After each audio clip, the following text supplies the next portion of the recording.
Bueno, pues vamos a empezar. Por favor, silenciaros, aquellos que no estáis silenciados. Vamos, comenzamos con nuestra sexta conferencia virtual del ciclo Tiempo de Aprender. En este caso, hoy, 30 de junio, antes de las vacaciones para muchos de nosotros y nosotras.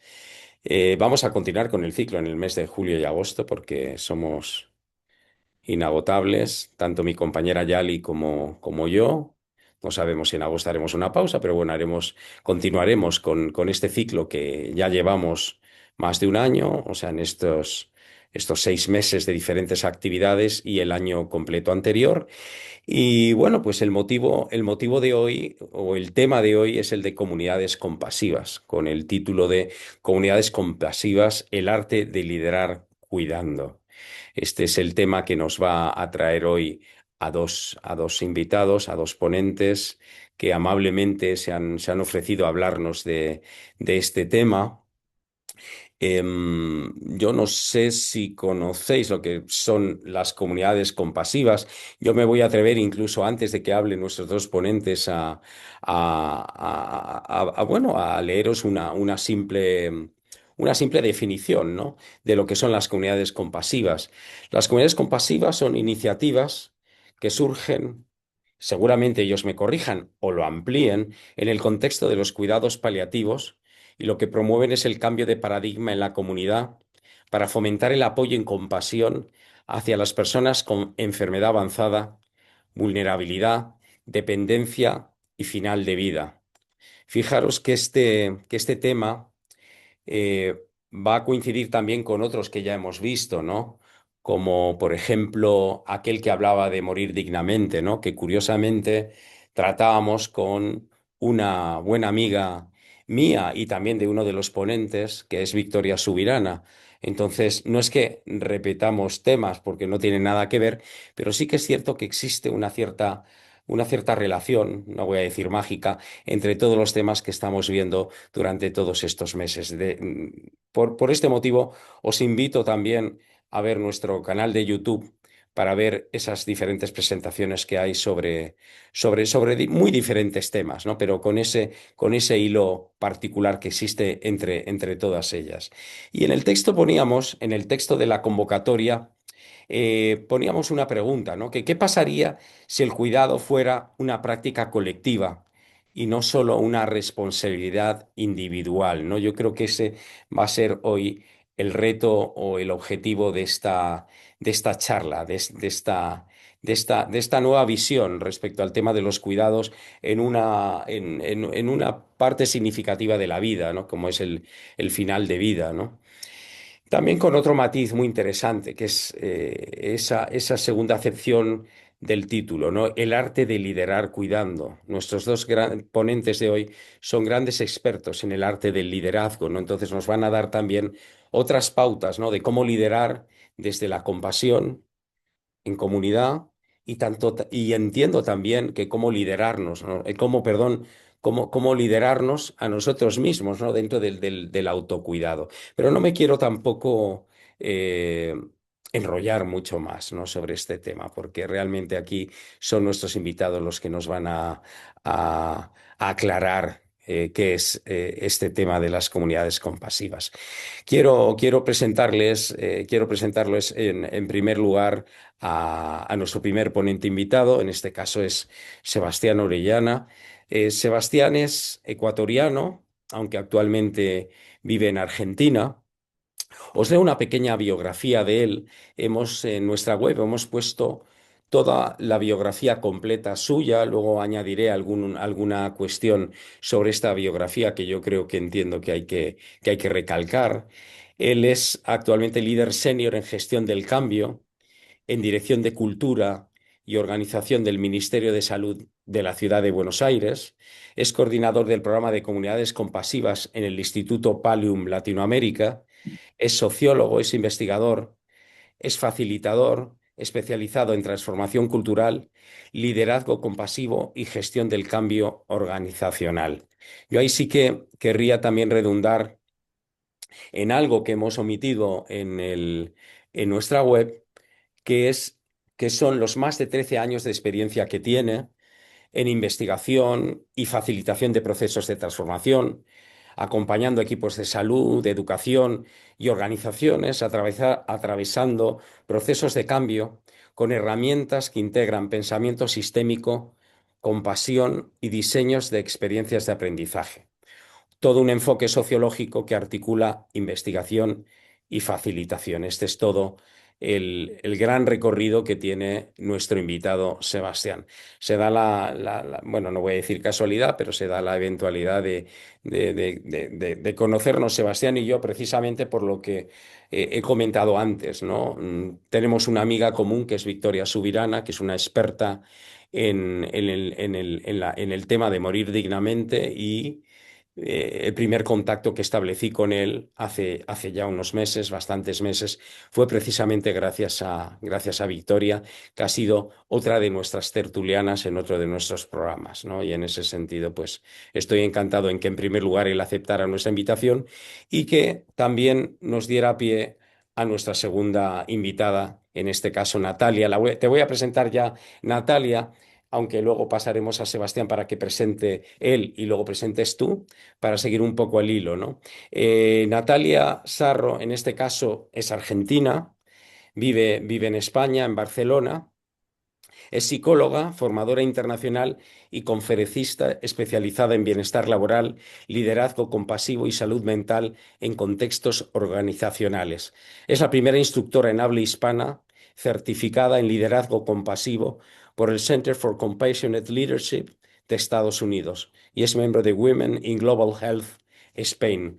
Voy a permitirme también, Natalia, comentar algo también de tu biografía que hemos colgado también dentro de nuestra presentación en la web, donde nos hablas también de 15 años de experiencia internacional, acompañando a líderes, equipos y organizaciones a cuidar a las personas y prevenir el burnout, que luego nos dirás qué es, integrando compasión, ciencia y liderazgo en contextos de alta exigencia, cambio e incertidumbre.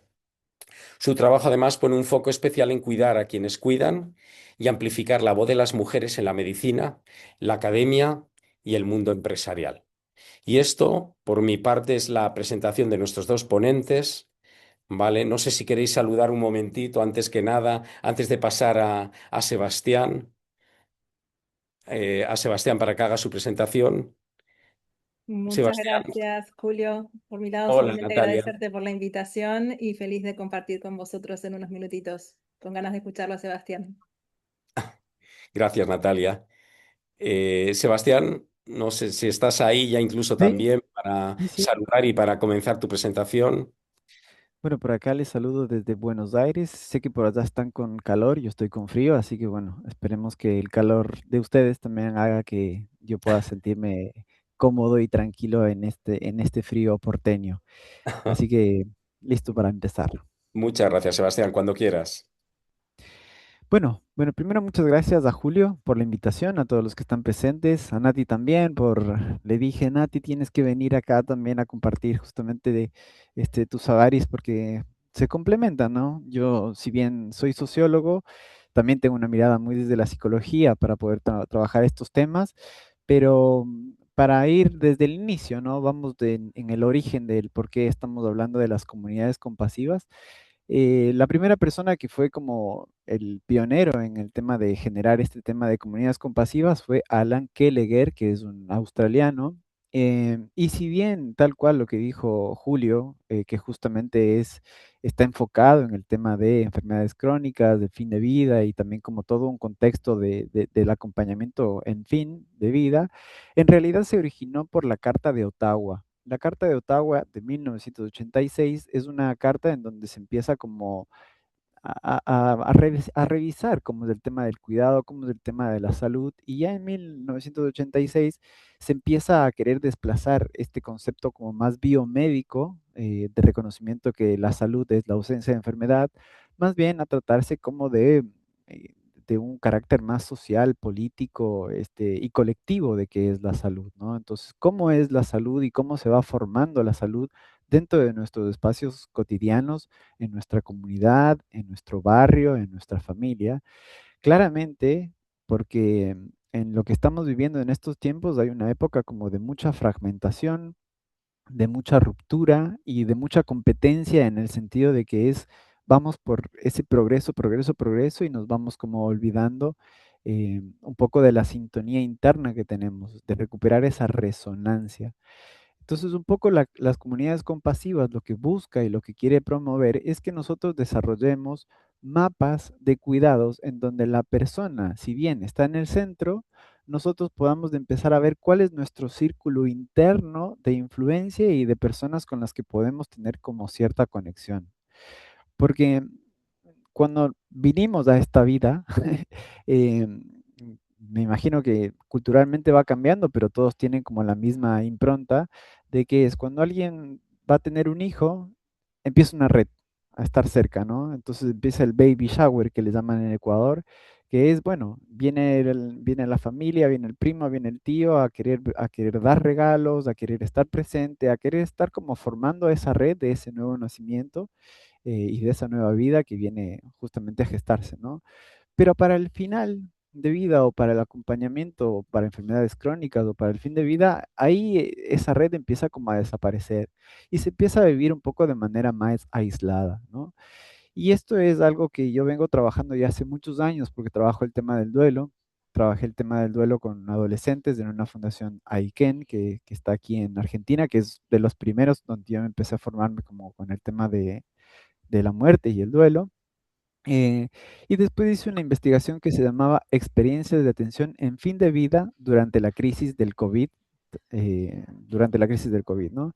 Entonces, ¿qué fue lo que yo hice ahí? Fue un análisis que hice de profesionales de la salud por un lado y de familiares que perdieron a un ser querido. Entonces eran las experiencias que me contaban los profesionales de la salud de cómo ellos acompañaron esos procesos en una época totalmente llena de incertidumbre porque no sabíamos cómo era la enfermedad, no sabíamos de qué manera podíamos como estar cerca, porque todo era miedo, ¿no? Entonces ahí en ese sentido, tuvimos como humanidad un gran aprendizaje o una gran ruptura porque nos vino a atacar el miedo y eso de, bueno, ¿cómo nos organizamos en este ciclo, no?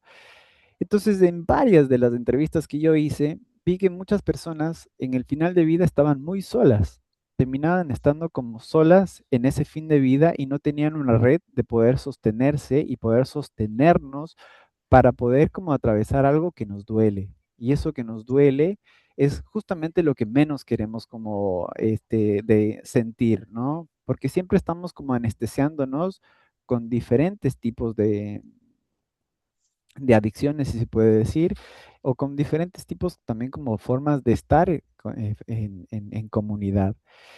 Entonces, eso es uno de los grandes hallazgos del por qué yo también digo cómo es tan importante empezar a crear estas comunidades compasivas, porque la compasión es primero un valor que lo tenemos que cultivar y desarrollar, y es tratar de salir justamente de solo lo que me duele a mí, que no es solo lo que me duele a mí, sino es lo que me duele a mí y lo que nos duele también como comunidad y como ecosistema social y planetario y que no estamos desligados de, porque lo que suele pasar justamente esto es que al vivir todo esto en soledad hace que nosotros pensemos que solo mis problemas son míos y mis dolores son míos y en realidad tenemos que abrirnos un poco a entender que esos dolores son colectivos y que tenemos que justamente crear esos rituales de poder estar juntos para poder atravesar estas pérdidas, y no solo las pérdidas, sino también como los triunfos que tenemos en ese sentido.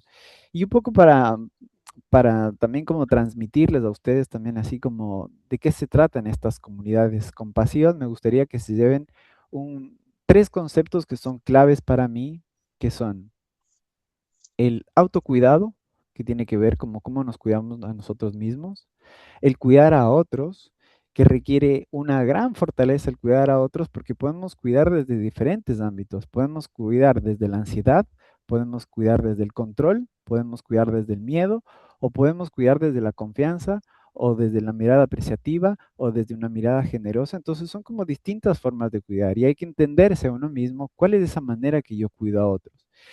Y el tercer factor, que es el más difícil para mí, sobre todo en nuestra sociedad, que es el dejarse cuidar, ¿no? Donde yo realmente permito ser vulnerable, en donde yo permito también como que mi voz sea escuchada desde mi autenticidad y desde ese lugar también cómo ir conectando con la resonancia, ¿no? Con esa resonancia que aquí yo les voy a presentar un poco esto de cómo es salir del yo al nosotros y justamente navegando, ¿no? En este autocuidado, cómo es esta vulnerabilidad y cómo nosotros podemos empezar a crear esta compasión más de manera colectiva, ¿no? Porque un poco lo que les dije al principio, vivimos en una sociedad fragmentada y que está con mucha aceleración y que nos está alejando justamente de conectar eh, de manera en red. Y el final de vida, ¿no? Este punto aislado que ahí parecería como que hay una ausencia y no estamos enfrentando como ese dolor y ese acompañamiento justamente en red, ¿no? Y el paradigma de la compasión, que aquí yo creo que y también con Nati vamos a tener muchas cosas en común, porque es, bueno, ¿cómo lideramos nuestras circunstancias? ¿De qué manera, no? Y hay un paradigma de la compasión que dice que tiene que ver con cuatro componentes, que es la cognición, cómo pensamos, ¿no? Cómo pensamos a un otro, desde qué lugar, cómo identificamos esas presencias, la resonancia, que es en dónde encuentro esa pausa de conexión con lo que me duele, pero también con lo que me realizo, ¿no? O sea, con esa realización del sentir.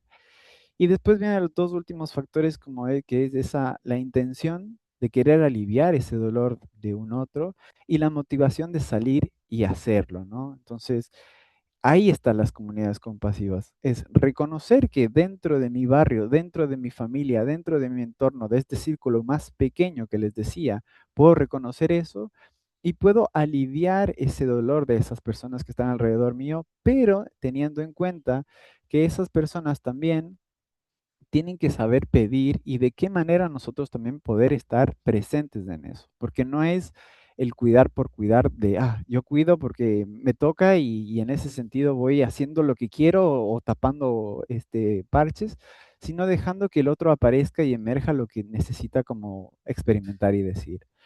Así que un poco esta es como el anillo que yo quiero que se lleven de estos tres conceptos del cuidado, ¿no? Que son el autocuidado, que tiene que ver con el centro, cómo me cuido yo, el cuidar a otros, ¿no? Que es cómo cuido a otros en esa empatía, en esa transformación que es en relación con un otro, y el tercero del dejarse cuidar, ¿no? Entonces, ¿dónde está esta valentía de la vulnerabilidad y donde nosotros mismos hemos creado esos espacios con esas personas adecuadas para poder dejarnos como sostener, ¿no?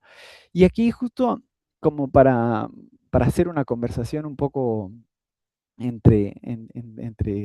con Nati, yo leí hace poquito de Joseph Campbell, que Joseph Campbell, no sé si lo conocen, pero Joseph Campbell es un gran mitólogo que, nada, siempre ha hecho como un estudio de varios mitos y descubrió que, aquí lo estoy viendo, que había un mito indoeuropeo que se llamaba la diosa, que enseñaba la compasión por todos los seres vivientes. Esta diosa era un mito que predominó en mucha parte de Europa Central, en culturas del Paleolítico tardío y del Neolítico temprano, y estas culturas no fueron en ese sentido belicistas ni dominadas por hombres. O sea, fíjense cómo antes había una concepción de una diosa que enseñaba compasión a todos, ¿no? Y esa compasión a todos era la que nos permitía sostenernos desde un lugar en red, ¿no? Después viene Zeus con una cuestión más como de guerra y una cuestión más belicista, pero en un principio ese paradigma mitológico que fundaba a una sociedad tenía que ver con la compasión, porque la cultura, si vamos a su etimología, cultura es cultivar el cuidado. Entonces, en algún momento nosotros empezamos a fragmentarnos y empezamos a aislarnos y empezamos a ver que nuestros problemas son el yo. Ahora, es interesante empezar a ver que los problemas son del yo, pero cuando queremos preguntar a alguien, bueno, ¿qué hay detrás de Julio, por ejemplo? Yo le puedo preguntar a Julio un montón de cosas y Julio me va a decir su relación que tiene con o su profesión con, porque el yo en sí es vacuo, es nada. ¿Qué es la nada? No hay detrás de un Julio, siempre hay una relación en donde estudió, una relación con la familia, una relación con. Entonces ahí está el poder que tiene crear las comunidades compasivas, es vernos a otros, porque el otro es el que define un poco también lo que yo soy. Y en esa construcción es la que nosotros tenemos que ir como creando estos círculos de cuidado y círculos compasivos, porque todos atravesamos en algún momento o la enfermedad, o la vejez, o la muerte. Entonces, hasta ahí, un poco como traer este concepto de las comunidades compasivas. Y ahí justamente a mí me parecía oportuno e importante ver, perfecto, cómo creamos estas comunidades compasivas, ¿no? Y ahí viene una parte que es fundamental, que es el liderazgo. El liderazgo en el sentido individual y también organizacional. Porque de qué manera nos vamos organizando para la incertidumbre que viene siempre del futuro y de las cosas que nos vienen como de diferentes cambios, de diferentes perspectivas. De qué manera nosotros lideramos esos cambios que vienen inminentemente hacia nosotros, ¿no? Así que un poco ese es un primer pantallazo que me gustaría compartirles y después seguimos como con la conversación, pero me gustaría también escuchar la Nati. Bueno, muchísimas gracias, Sebas, gracias, Julio, gracias a todos y todas por estar. Es fascinante escuchar la mirada desde la sociología y desde la mirada antropológica que nos trae Sebastián, y me gustaría aportar un granito de arena para compartir algo más desde mi lugar. Ahí estoy enviando una solicitud para poder compartir. Creo que, Sebas, cuando tú dejas de compartir, ahí me está dando permiso a acceder. Súper. Entonces voy a intentar complementar algo desde mi trabajo. Un poco la mirada que hoy quiero aportarles tiene que ver con el liderazgo compasivo y hacer algunas distinciones que parecen sutilezas, pero no lo son. Que tiene que ver, por ejemplo, con comprender la diferencia entre liderar con compasión versus o junto a liderar para la compasión, que son más bien complementarios. Y cómo podemos pensarnos cada uno desde el rol que nos toca en nuestras familias, en nuestras sociedades, en nuestros lugares de trabajo, en nuestras comunidades, como escultores o arquitectos de las comunidades y de las culturas que queremos co-crear, incluso si no ocupamos los roles de mayor jerarquía o poder designado, ¿no? Entonces, a mí me gusta siempre empezar con esta imagen que me recuerda de dónde vengo. Esta imagen es de hace muchísimos años, son mis abuelos, cuando yo era muy pequeñita probablemente, o quizás ni siquiera había nacido, no sé exactamente. Y entonces me gusta invitarnos a todos los que estamos aquí a pensar que si estamos hoy acá es porque somos consecuencia directa de infinitos microgestos de cuidado que hemos recibido de otras personas, incluso personas imperfectas, que no quiere decir que son personas que no han cometido errores, todos han hecho lo mejor que han podido, nuestros cuidadores, nuestros padres, nuestros referentes, pero si tú y yo estamos hoy aquí sentados, más o menos sanos, más o menos lúcidos, es porque venimos de una historia, porque alguien se ocupó de criarnos cuando éramos pequeños, porque tal vez alguien hoy está cuidando a nuestros hijos o a nuestros seres queridos para que tú te puedas tomar este ratito para ti. Y esto es invisible, ¿no? Está invisibilizado, pero somos parte de esa red de la que hablaba Sebastián hace un rato.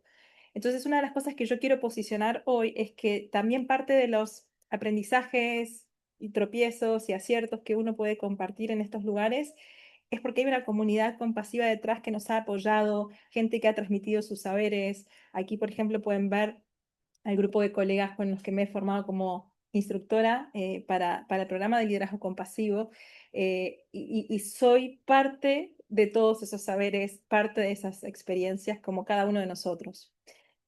Y me gusta pensar justamente esto, ¿no? Que como decía Thich Nhat Hanh, el monje zen budista, nuestro próximo Buda en realidad no va a tomar la forma de una persona, sino que va a tomar más bien la forma de una comunidad.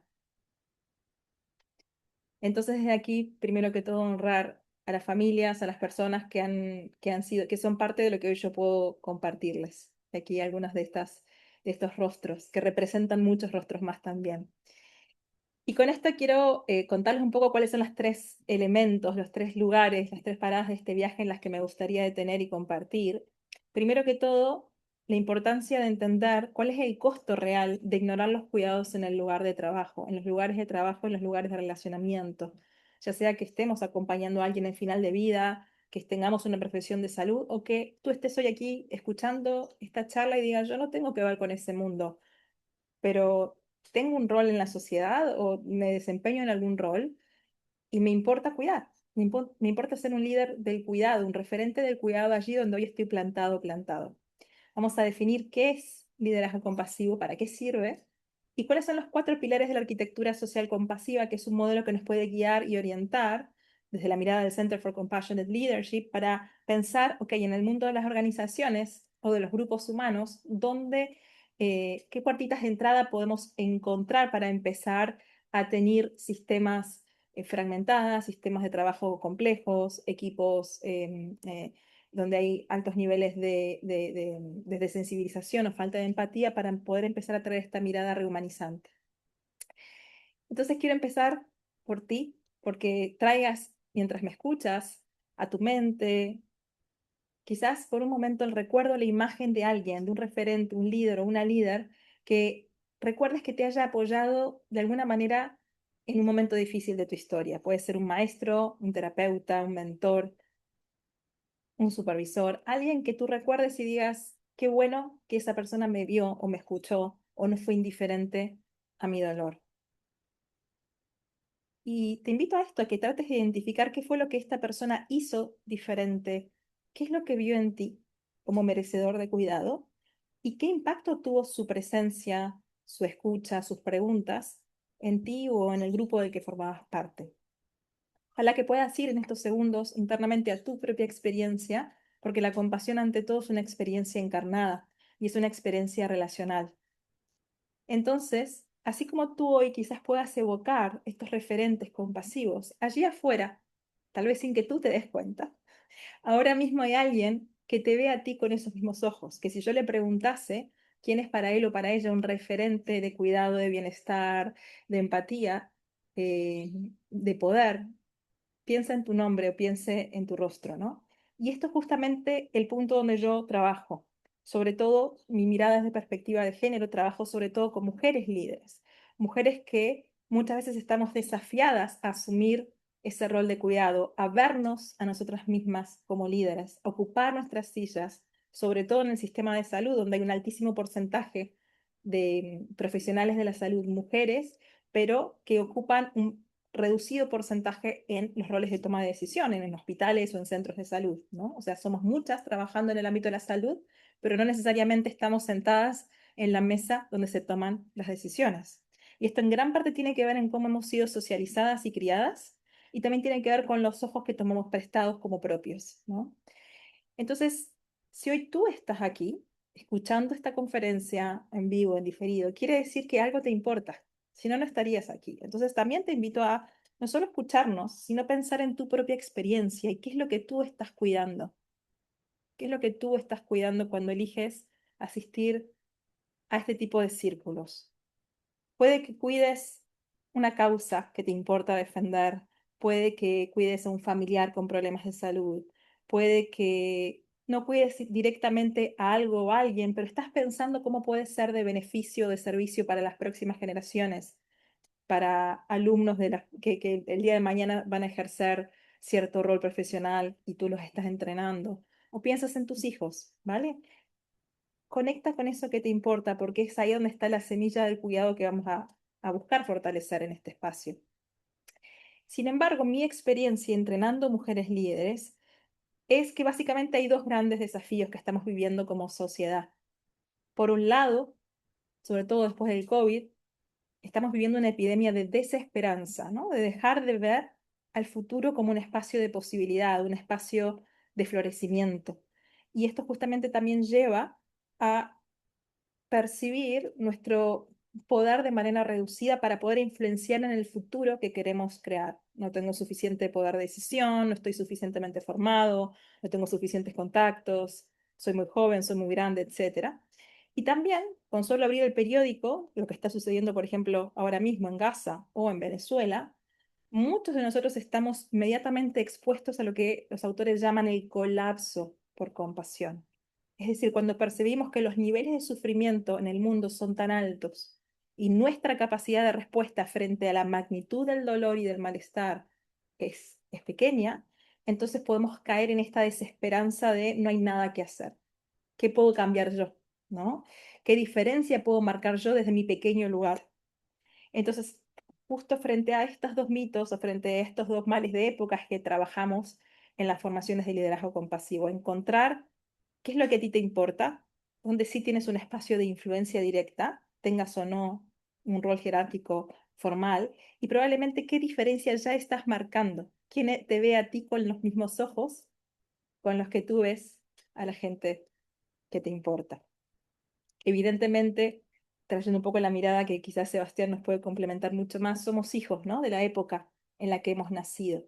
Estamos teñidos por la cultura y por los historiales de época. Entonces, haber nacido en estas épocas nos expone a ciertos desafíos que no tendrían quizás nuestros abuelos o bisabuelos, o que no tendrán nuestros bisnietos.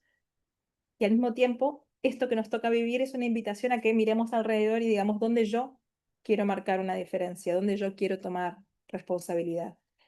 Entonces, en un momento voy a traer algo más, si hay espacio, sobre qué significa asumir el rol de liderar espacios compasivos, pero quiero traer esta idea de que yo no lo veo personalmente como una opción, sino como un imperativo ético y un imperativo de época. Y quiero frenar un poco por aquí, Sebas, para tejer un poco la conversación contigo, a ver cómo te llega esto, cómo les llega a todos. Tal, me gusta esa pausa que también nos invita Nati, porque es justamente ir viendo cómo está nuestra red hoy, ¿no? ¿Cómo está nuestro mapa de cuidado hoy? Porque estas reflexiones en realidad lo que nos vienen también como a traer es ver de qué manera nosotros desarrollamos ese corazón compasivo ante tanta bombardeo de información que tenemos. Porque yo creo que guerras y conflictos han habido en todas las épocas de toda la vida, siempre. Ahora, el tema es que ahora estamos mucho más conectados y sabemos mucho más rápido todas esas informaciones y eso hace que también nosotros como colapsemos. Entonces, ¿de qué manera nosotros podemos como desarrollar prácticas también para cuidarnos? Y Nati compartió me compartió hace un tiempo en esta formación que la recomiendo un montón de liderazgo compasivo, la práctica del Tonglen, ¿no? Que es una práctica budista, que es primero observar mi sufrimiento yo, llevarla a mi corazón y dejar que después yo pueda como emanar cierta esperanza, alegría, paz, ¿no? Pero miren qué interesante cómo es esta práctica del Tonglen, porque empieza con yo, primero, mis dolores, mis sufrimientos, mis ansiedades, para después pasar a un otro. Y ese otro tiene que ser mi familia, mi barrio, o sea, siempre de donde yo estoy al siguiente escalón y del siguiente escalón al planeta. En ese sentido me parece que ahí viene la conexión con el liderazgo, ¿no? Que ahí sí me gustaría, Nati, que profundices un poco más en este liderazgo, porque me parece que nos va a servir a todos también entender cuáles son como estos pasitos, ¿no? Absolutamente. Juro que no hemos preparado esta danza, pero me parece que está muy bueno nombrarlo, ¿no? Esta conversación que se está generando con Sebastián, pero me parece que estamos siendo sostenidos en este intento. Entonces, quiero traer primero, antes de hablar específicamente del liderazgo compasivo en las organizaciones, algo que no quisiera dar por sentado, que es qué entendemos por compasión, si me permite, Sebas. Primero quiero partir de este precepto que a mí me acompaña muchísimo para intervenir en el mundo de las organizaciones y para aumentar el nivel de sensibilización de los líderes con los que trabajo, y es recordarme todo el tiempo que me guste o no, lo note o no, siempre hay sufrimiento en la sala. Muchas veces en el mundo de las organizaciones este sufrimiento está velado o está escondido o enmascarado detrás de personas que no encienden sus cámaras, personas que comienzan a llegar tarde sin motivo aparente, equipos que comienzan a tener mayores niveles de conflicto o de choques. Sin embargo, siempre hay sufrimiento en la sala. Y cuando yo parto de esta idea fundamental budista, ¿no? De que siempre hay sufrimiento en la sala porque estamos expuestos a la vejez, a la enfermedad, a las pérdidas, a tener cambios y crisis en la vida, entonces puedo entender que la única respuesta posible frente al sufrimiento en el mundo del trabajo y fuera de él es la compasión. La compasión como aquella fuerza que nos motiva con coraje a descender a la realidad de la experiencia humana. Muchas veces se cree que la palabra compasión es estoy allí elevado espiritualmente por encima de los demás seres humanos, y Paul Gilbert, el creador de la terapia centrada en compasión, nos dice que en realidad es todo lo contrario, tiene que ver con el coraje y sostener la incomodidad de descender al barro, de descender a la experiencia tal cual es, sin enmascararla, a mi propio dolor, a lo que no quiero ver, al dolor del otro, ¿no? Al dolor que preferiríamos que ignorar o que otro se ocupe. Entonces, estamos hablando de cosas mucho más terrenales de la que imaginamos, ¿no? Y es importante aquí distinguir que no es compasión. Muchas veces nos resistimos a tocar esta motivación o entrenar esta fuerza de cuidado porque tendemos a confundir la palabra compasión con pena o lástima. Y nadie quiere sentir que otros sienten lástima por nosotros, ¿verdad?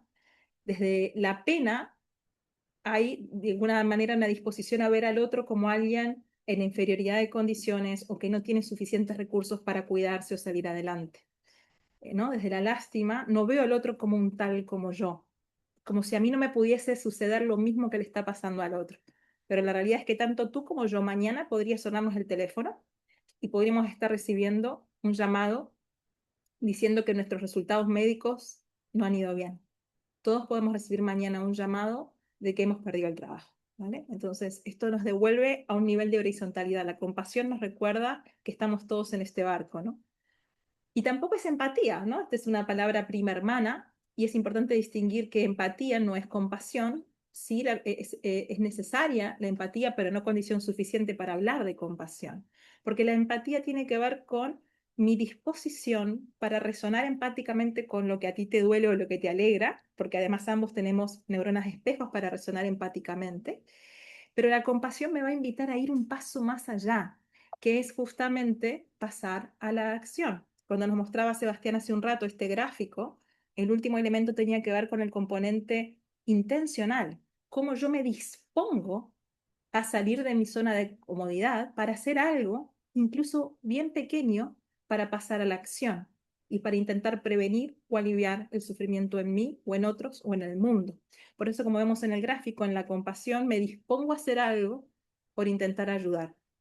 Si queremos resumir estas diapositivas en una frase, es empatía más acción igual compasión. Entonces, si el cuidado sostiene nuestra vida desde el inicio, si entendemos que la compasión es esta respuesta inevitable al sufrimiento humano y de los equipos, ¿cómo es posible que hemos dejado de recordar que también la compasión es necesaria en los lugares donde trabajamos, ¿no? Donde pasamos gran parte de nuestra vida, nuestra semana, nuestra jornada? Por eso, aquí, quienes son fans de los datos, es importante recordar el costo que tiene para muchos de nosotros en salud mental y productividad no ofrecer espacios de cuidado allí donde trabajamos. Pérdidas en productividad, en absentismo debido a desórdenes de salud mental. Estos son algunos datos que trae la Organización Mundial de la Salud. Pero así como las organizaciones pueden ser grandes amplificadores del sufrimiento humano, también pueden ser grandes espacios de justamente puerta de entrada para el cuidado. Hablábamos al comienzo del burnout o el estrés crónico, ¿no? Según un reporte del año 2023, a nivel global, más de la mitad de los líderes reportaban estar experimentando este profundo desgaste crónico, que tiene muchísimo que ver con este sentido de cinismo, de estar agotados, de realmente no poder dar más en nuestro lugar de trabajo. Y que justamente sabemos el burnout no solamente impacta nuestra salud mental y nuestra salud física, sino que también está haciendo que las personas más talentosas y más comprometidas de las organizaciones muchas veces terminen abandonándola. En general, las personas que se queman no son las menos comprometidas, ¿no? Son las que están ahí, que siguen intentando. Entonces, una pregunta que yo te quiero hacer a ti, mientras me escuchas, es que pienses en aquellos sistemas de los que estás participando hoy. Tu equipo de trabajo, tu organización, tu familia, y poder empezar a pensar, que es un poco el inicio que traía Julio, los cuidados como o sea, la falta de cuidados como un sinónimo de un indicador de una falla en el sistema, más que un error individual de un médico que no se está cuidando lo suficiente, una madre que no está durmiendo la suficiente cantidad de horas, o un colega que no está pidiendo ayuda, ¿no? En general, lo que vemos como patologías de salud mental suelen ser respuestas humanas y esperables de un sistema que no está cuidando a quienes están cuidando. Y en gran parte son las mujeres quienes cumplen ese rol de cuidado, ¿no? Entonces, podemos pensar cuáles son estos signos de malestar que tú ya estás viendo en tu sistema, ¿no? Esa persona que deja de responder las llamadas, ese líder que parece menos empático o menos presente que antes, ese colaborador que parece que está desconectado y que no aporta con la misma vitalidad que antes en las reuniones. Y si tú te pones a pensar, tú ya estás equipado o equipada para detectar estos signos de sufrimiento, aunque no tomamos acción. Entonces, entendemos aquí, antes de volver a Sebas en un momento, que el liderazgo desde este contexto no es ni más ni menos que esto, que es nuestra capacidad de influir en los demás para avanzar hacia la consecución de un objetivo común. No tiene que ver con un traje, con una corbata, con quien tiene más micrófono, quien tiene la oficina más grande, ¿no? Sino que es cuánta capacidad estás tú percibiendo y cultivando para influir en los lugares donde te importa. Y estos líderes, por lo tanto, pueden emerger desde cualquier rincón de la organización porque esto depende más de tu intención de ser un factor de prevención y alivio del sufrimiento y tu intención de influir a otros para co-crear sistemas de cuidado. Y también sabemos por investigaciones que cuando desarrollamos esta manera particular de liderazgo, no solamente se beneficia al individuo en sí mismo, que previene su estrés y su burnout, sino que también esto tiene un impacto en la organización, en generar mayores niveles de compromiso. Las personas se quieren quedar a trabajar en lugares donde se sienten genuinamente vistos y escuchados, redundando en mayor deseo de innovar, de traer tus mejores ideas, de crear juntos. Y también esto también obviamente tiene un impacto a nivel financiero porque son organizaciones que terminan siendo mucho más sostenibles en el tiempo.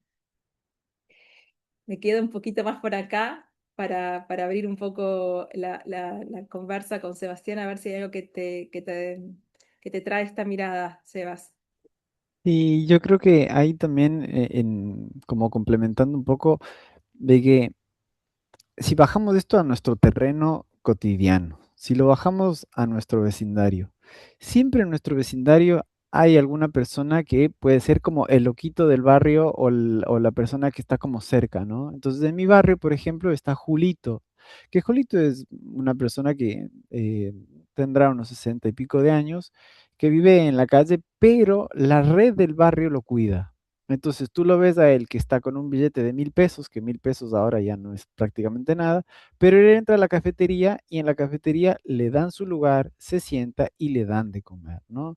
Entonces empieza a gestar ya una red en nuestro propio vecindario y también entender que es importante ir viendo cómo está ese mapa nuestro hoy, ¿no? En este me gustaría que también, como que esto que estamos viendo con Nati, lo vayamos bajando a nuestro lugar en donde vivimos, ¿no? ¿Cómo está ese círculo interno? ¿Cómo está esa red íntima a menos de 45 minutos de distancia físicamente de donde estamos, ¿no? ¿Quiénes son esas personas que me pueden ayudar si tuve un accidente? Si necesito medicamentos, si necesito verduras. Ese círculo interno es de esa red de personas, ¿no? Porque a lo mejor, si es que yo voy a notar la ausencia de Julito cuando no esté y voy a preguntar qué pasó. Entonces ahí estamos conectados, ¿no? El círculo externo ya tiene que ver con esto más global, que tiene que ver también como una red de cuidados profesionales. Nati es parte de una red externa, si viene de Argentina, vive en Barcelona y ojalá en algún momento estemos de vuelta por acá haciendo algo juntos, pero ya es parte de un círculo externo que a mí me alivia y me gusta escucharla porque también me inspira a seguir como desarrollando justamente este camino, ¿no? Y también entender que este mapa son también servicios, ¿no? Terapeutas, proyectos, comunidades online, esta misma comunidad a la que están siendo parte junto a Julio. justamente también es parte de ir viendo cómo es esa red de cuidados, ¿no? Y los espacios de paz, que también es importante que ustedes vayan viendo cuáles son sus anclas de este círculo interno, cuáles son las inspiraciones, estos mentores, estas voces que nos gusta escuchar, cuáles son nuestros refugios, ¿no? ¿Qué lugares físicos te hacen sentir en casa? El lago, el parque, la iglesia, depende de qué cada uno necesite, ¿no?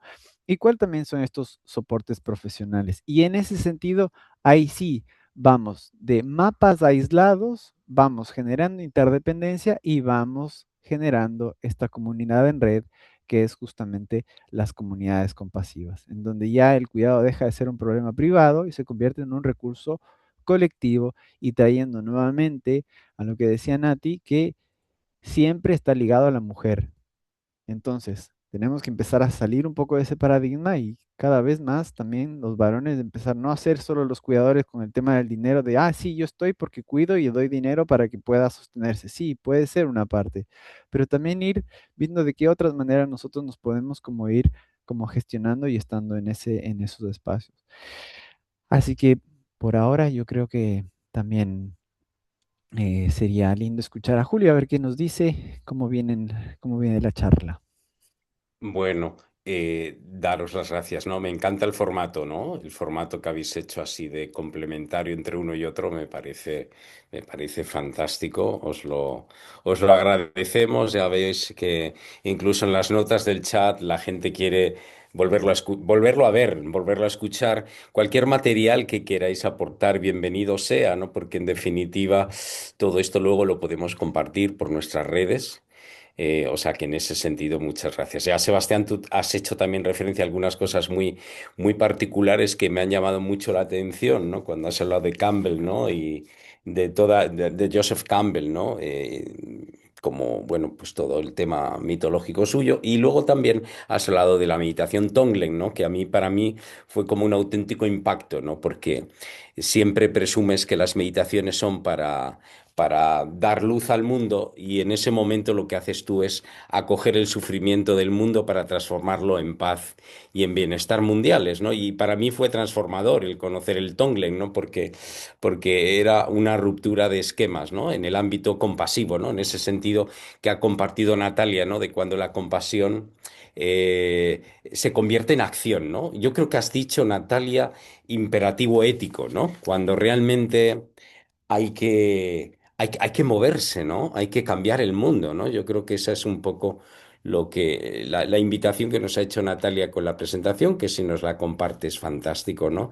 Y esto es solo una reflexión mía personal. Yo quería dar voz también a todas las personas que están con nosotros y con nosotras hoy, por si os quieren hacer alguna pregunta. Oyali, por favor, compañera de toda esta, de tiempo de aprender. No sé si tú misma tienes alguna pregunta para Natalia o para Sebastián. Gracias, Julio. Pues fíjate que curiosamente algunas de las preguntas que fui anotando, Natalia las fue respondiendo casi en el mismo orden, que fue muy chistoso porque primero pensaba yo, a ver, ¿cuál es el concepto de compasión? ¿No? O sea, lo escribí como una pregunta, ¿cuál es el concepto de compasión? Y me pareció muy interesante, ¿no? Que no es este concepto pues tal vez judeocristiano de pena, de lamentación, sino más bien esta diferencia con el budismo que es pasar a la acción. O sea, no quedarte solamente contemplando pues lo bien o mal que le puede ir a la gente, sino actuar, o sea, hacer algo para que esa persona, pasar a la acción, ¿no? Para que esa persona pueda estar mejor, ¿no? Y esa me parece que es una propuesta muy interesante del concepto de compasión. Ahora, también pregunté sobre el tema de el concepto de liderazgo. Y en el caso de este liderazgo, me surge ahí algo que sí creo que podríamos profundizar más, que es el concepto de comunidad o de comunalidad, que no es exactamente lo mismo. Y lo comento porque no hace mucho estuve en un seminario justamente tratando el tema de comunalidad Y el concepto de comunalidad, que creo que es muy oportuno comentarlo en esta sesión porque justamente el tema de los cuidados tiene que ver, ¿no? Con la integración de una comunalidad. Y entonces hay un compañero que se llama Jaime Martínez Luna, que es oaxaqueño, indígena de una comunidad Guelatao, y decía, es que el 70% de Oaxaca es comunal, está ese concepto de comunalidad. Y entonces él decía que los pilares de la comunalidad se basa en 4 puntos. El primero que tiene que ver con el territorio, ¿no? La parte que Sebastián comentaba de ver alrededor, quiénes están, quiénes forman parte de esta comunidad, ¿no? Entonces, el tema de territorialidad creo que sí habría que abonar más para la definición de ubicar a dónde estamos parados, ¿no? Comunalidad, perdón, territorialidad. El segundo punto es las asambleas. Él rescata mucho que las decisiones colectivas son siempre mejores que las decisiones individuales o entre dos personas, o sea, hacer partícipe a la comunidad de las decisiones que se tienen que tomar en colectivo es muy importante, ¿no? Las asambleas. Otra cosa que es así como pilar es el tequio. No sé si ustedes han oído hablar de este término del tequio, pero aquí en México el tequio es el trabajo colectivo para la comunidad. Ajá, o sea, trabajar, dedicarse a hacer algo en beneficio de los demás, pero ya como una regla, digamos, ¿no? Y el cuarto punto es la celebración, el festejo del producto. Por ejemplo, si de lo que se trata en el tequio es salir a cortar, por ejemplo, hierba, ¿no? Que crece y demás, entonces en el espacio que quedó bonito y demás se hace un convivio, por poner un ejemplo, ¿no? Entonces, a mí me parece que el concepto de comunidad, de liderazgo comunitario o algo así, podríamos como platicar un poquito más de este tema, ¿no? ¿Yo? Del concepto de comunidad o comunalidad que me parece que habría que profundizar otro poquito en eso, ¿no? Uh-huh. Muchas gracias, Yari. Yo no sé si tú, Sebas, quieres hablar algo específicamente de esta distinción entre comunidad y comunalidad o quieres que yo pueda comentar algo más sobre el liderazgo, como te gustaría. Ah, empezamos por el liderazgo y yo voy después a la Vale, comunidad. vale. Te agradezco, Yali. Para mí es nueva la distinción tan sutil y profunda que traes. Estoy como tejiendo puentes entre este modelo que tú traes de comunalidad y estos 4 pilares de territorio, asambleas, tequio y celebración, con algunos de estos pilares de esta arquitectura social compasiva, que es otra manera de poder justamente pedagógicamente ordenar los conceptos, ¿no? Y en estos 4 pilares para crear arquitecturas sociales o comunidades compasivas, uno de los pilares que encuentro muy alineado con los que tú nombras tiene que ver con las rutinas, que si bien no es un sinónimo de rituales, está directamente conectado con los rituales colectivos que compartimos con un grupo, justamente para sostener de forma consciente maneras de hacer juntos que de alguna manera perpetúan formas de cuidado, ¿no? Entonces podemos pensar cuáles son esos rituales de cuidado que ya estamos compartiendo con cierto territorio, con cierto grupo humano, con nuestro equipo, que el simple hecho de saber que es predecible ese ritual nos genera estabilidad y predictibilidad, que es lo que hace que nuestro sistema nervioso humano descanse. Saber que yo llevo este espacio, que me va a recibir esta persona, que vamos a repetir cada semana, cada jueves, cada lunes, ¿no? Este mismo encuentro de tiempo de aprender, podemos pensar que es un ritual colectivo de cuidado. Entonces me parece ahí que es muy interesante el recuperar los rituales como una forma de cuidado en sí. Estamos perdiendo los rituales y el ritual lo que nos permite es volver a sentir la textura del tiempo. En esta aceleración y fragmentación del tiempo, sobre todo a partir del COVID, creo yo, regresar a los rituales es volver a sentir el tiempo en su profunda hondura. Y muchas veces el recordatorio es el otro, es la sangha, es la comunidad, ¿no? Es el grupo humano. Así que esto es lo primero que se me venía. Y también esto del festejo y la celebración me parece maravilloso. Así que gracias por traer estas distinciones. Sí, yo solo como para complementar el tema de la comunidad, si vamos como a la etimología de la palabra comunidad, es como un estado común, ¿no? Un estado común en donde es una misma localidad en donde vivimos, con donde se comparten ciertos intereses y ciertas características comunes, ¿no?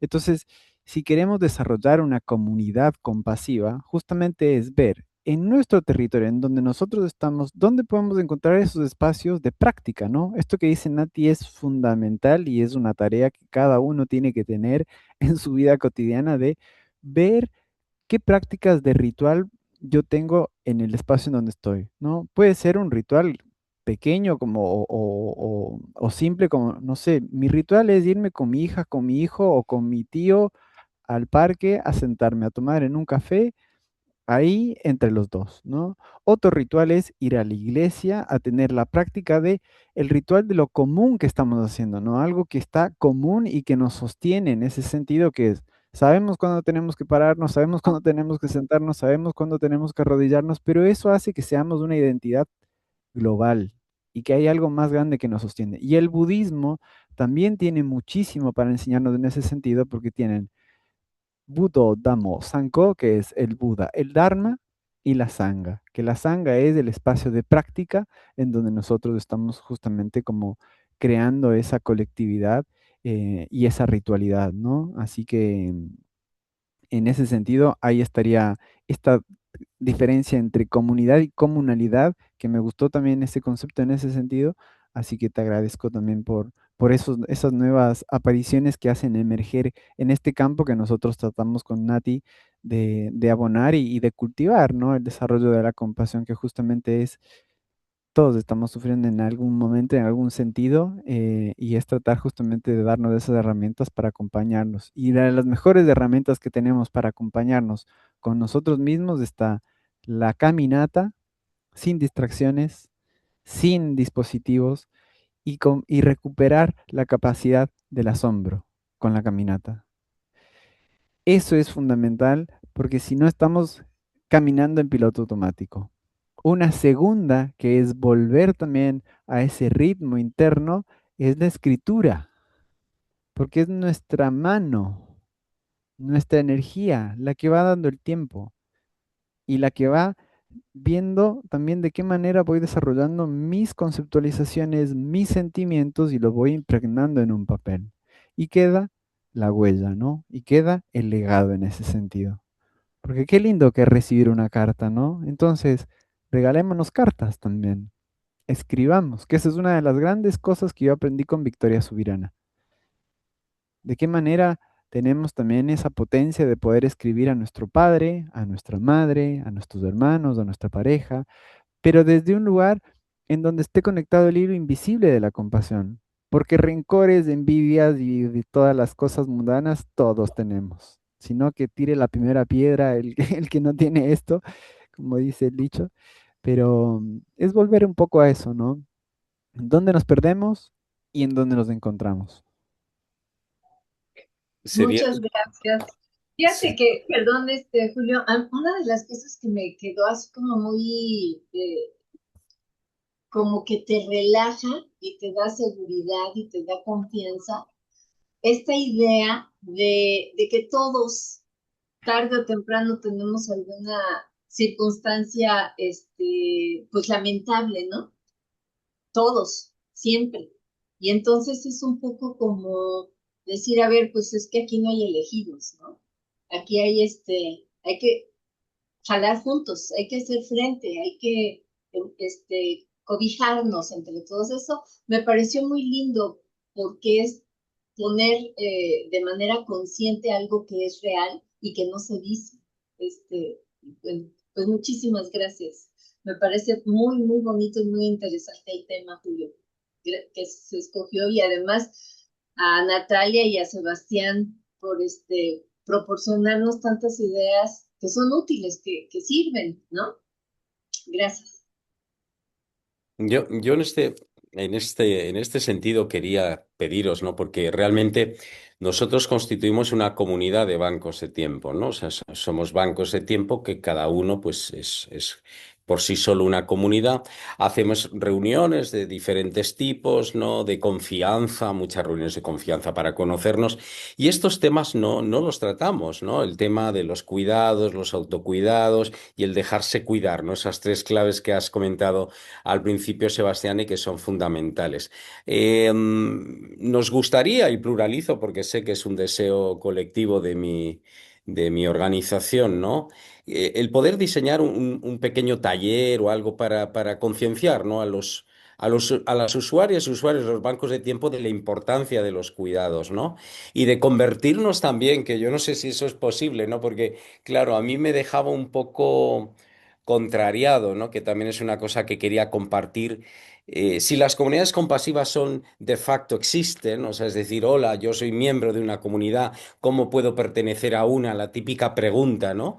¿Qué puedo hacer, no? Oye, luego, por lo visto, también hay ciudades compasivas, ¿no? Que también me ha sorprendido, ¿no? Porque incluso Madrid, que yo soy de aquí, parece ser que es una ciudad compasiva y nunca había oído nada por parte del ayuntamiento de promover esto. Bueno, pues eso, ¿cómo articularlo? A nivel de banco de tiempo, ¿cómo nos gustaría a lo mejor un pequeño tallercito o algo o alguna dinámica que nos ayudara a plantearnos entre nosotros eso?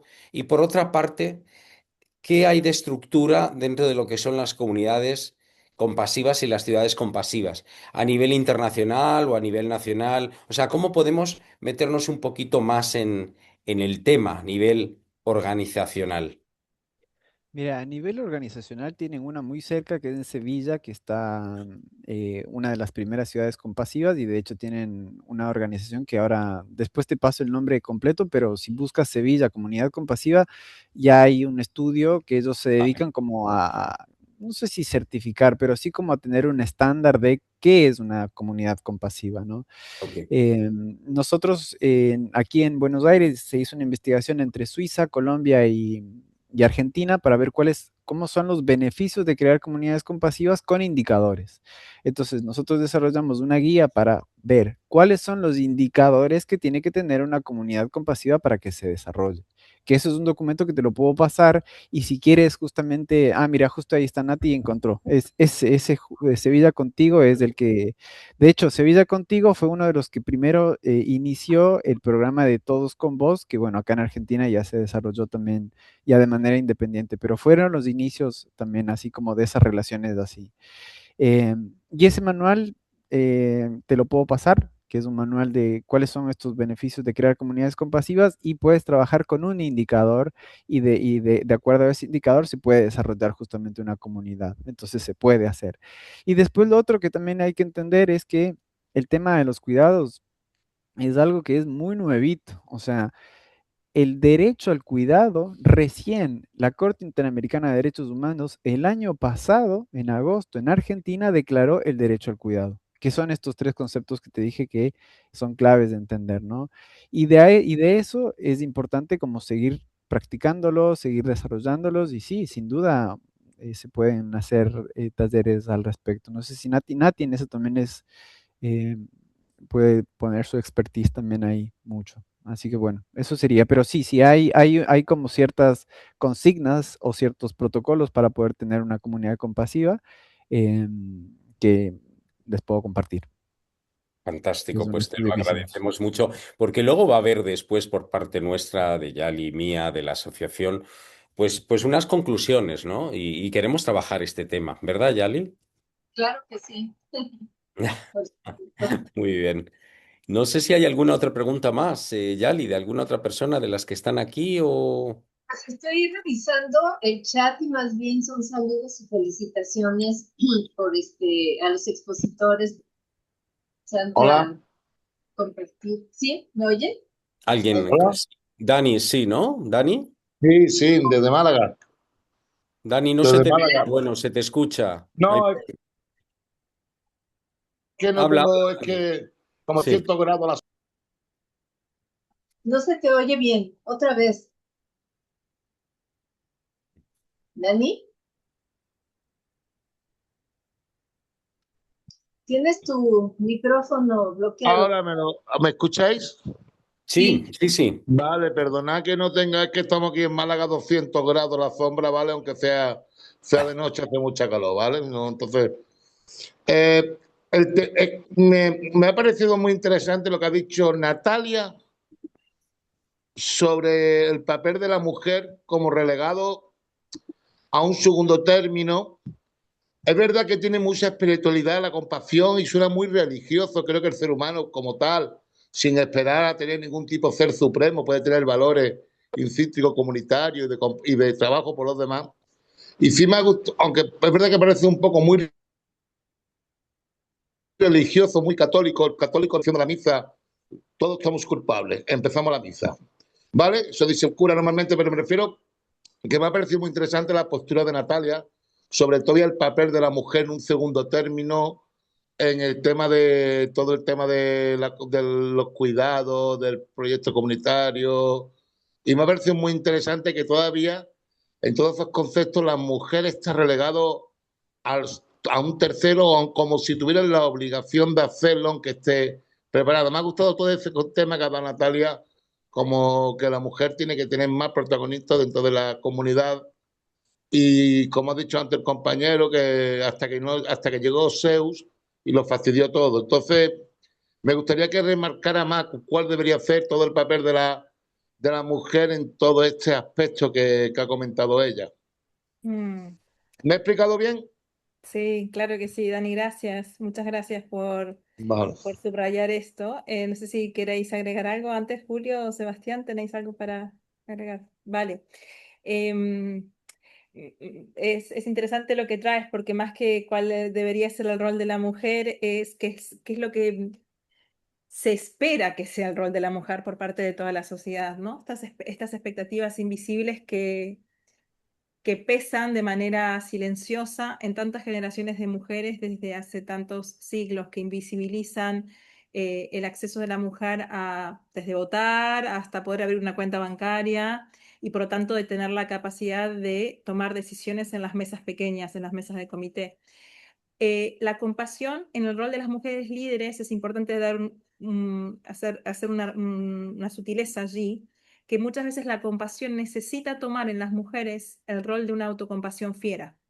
No hemos llegado a profundizarlo porque, bueno, tuvimos un ratito relativamente breve para comentarlo, pero Kristin Neff, que es una referente de la psicología de la autocompasión, una autora y una investigadora, ella dice que en estas épocas, en las épocas del Me Too, en la época que estamos viviendo, donde hay movimientos feministas saliendo a visibilizar las injusticias que viven las mujeres, es fundamental desarrollar las dos alas del pájaro, ¿no? Y está el ala de la compasión tierna, que es la que típicamente todos entendemos como compasión, este lado tierno, amable, basado en el cuidado, pero el que no hemos nombrado demasiado todavía es la compasión fiera o la autocompasión fiera, que tiene que ver con desarrollar la valentía y el coraje para, por ejemplo, motivarnos a frenar injusticias, a elevar la voz cuando es necesario, poder decir hasta aquí, establecer un límite. Y si has sido socializada como mujer, probablemente intuitivamente o muy claramente, todas entendemos de qué se trata y por qué es fundamental y hasta urgente, un imperativo Vale. ético, desarrollar esta autocompasión fiera.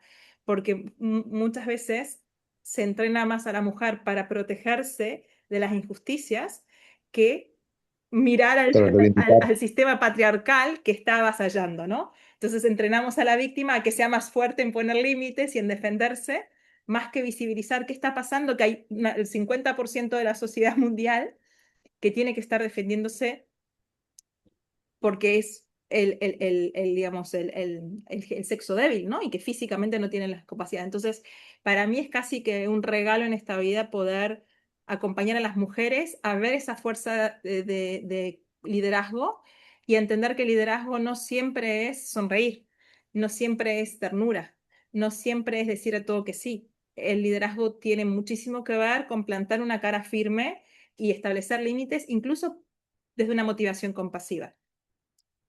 Entonces, bueno, hay mucho más para compartir, pero sí recomiendo leer a Kristin Neff. Su libro se llama Autocompasión Fiera. Ella trae esta perspectiva de género que estoy un poco nombrando titulares aquí, para quien le interese profundizar en esa temática.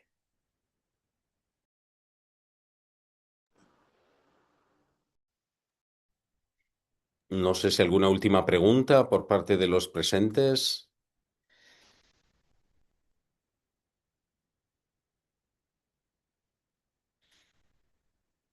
Bueno, si no, yo lo que os pediría es, bueno, pues una última conclusión, si queréis, Sebastián, Natalia, una última conclusión a partir de, bueno, lo que hemos hablado y con eso ya casi cerraríamos, ¿vale? Cuando queráis, por favor.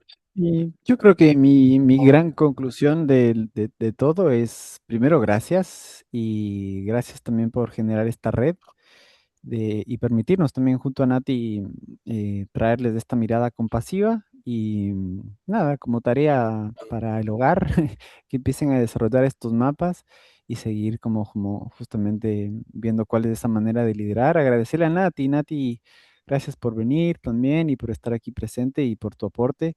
Sabía que íbamos a tener como esa interacción y fluyó sin mucho em, sin tener que estar como practicándola, ¿no? Sino como vamos a la cancha, Espontáneo. Sí. espontáneo. Gracias, Sebas, gracias, Julio, y gracias a todos y a todas por estar. Mi mensaje final, cuando la vida nos desoriente, nos confunda y queremos reconectar con esta intención de cuidar y de cuidarnos, hay una pregunta que me ayuda mucho, dos preguntas que me ayudan mucho, que es, ¿cuál es el futuro que estoy llamado o llamada a crear? Y cuál quiero que sea mi rol en ese futuro, ¿no? Recordando que parte de nuestro trabajo como parte de la comunidad de cuidado del otro es no tener que resolver todos solos, no tener que sostener todo el peso del mundo en nuestros hombros, por eso somos una comunidad para repartir la carga y repartir el festejo y la alegría, y tal vez pensar esto, ¿cómo yo puedo ser un buen ancestro? O una buena ancestra para las generaciones que vienen. ¿Qué granito de arena yo puedo aportar aquí o qué piedra puedo poner en esta catedral, aún sabiendo que no voy a ver la catedral completamente terminada y que tal vez no voy a disfrutar de ella, pero que esta piedra no existiría si yo no la hubiera colocado durante el tiempo de mi vida. Entonces esta mirada de largo plazo nos puede recordar una y otra vez para qué estamos aquí, para qué estáis vosotros haciendo todo este tremendo esfuerzo y con tanto cariño de seguir sosteniendo una intención. Así que agradecerles por sostenerse en esa intención y hacernos parte. Pues muchas gracias a los dos. Ahí nos has dado, Natalia, una buena referencia a Krasnarik, ¿no? Con su libro del pensamiento catedral. Bueno, es un súper autor también muy recomendable sobre los ancestros. No nos da tiempo a hablar de él, pero podrá ser tema para otra charla. Desde luego que sí, porque los ancestros, vamos, me parece una referencia preciosa la que has hecho. Y nada, daros las gracias a los dos. Yali, por favor, despide tú, compañera. No, pues muchísimas gracias, Natalia, Sebastián y a todas las personas que asistieron a este encuentro. También muchas gracias por su participación. Y bueno, pues estamos dentro de un mes nuevamente en el programa Tiempo de Aprender. Gracias. Muchas gracias. Chao. Chao, muchas gracias. Chao, Chao. gracias.